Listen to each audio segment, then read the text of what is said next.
आज टीडीए साहेब ने आवेदन पत्र आपी અને મારી જે વેદના હતી મઠની એ બધું રજૂ કરી છે અને પ્રથમ નવલગીરી બાપુની સમાધિ આજ 150 વર્ષની મૂર્તિ પણ આ લોકોએ ગાયબ કરેલી છે।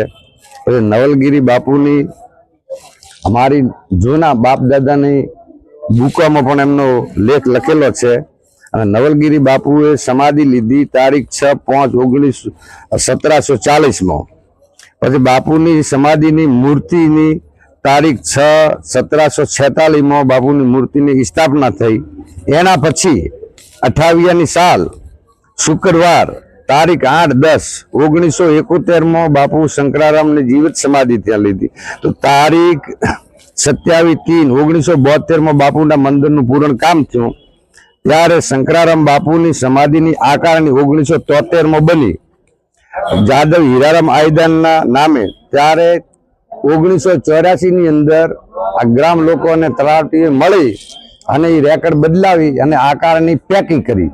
એના પછી આકારની તારીખ 20/11/1921 ની તારીખની ફેર નવી આકારની બનાવી અને આજ દિન તક મંદિર ખંડનની સ્થિતિમાં પડ્યું છે અને અમુક અસામાજિક તત્વો આ મંદિરનું બહુ વિરોધ કરી રહ્યા છે અને એમાં માન પાત્ર ભજવી રહ્યા સરપંચ અને તલાટી।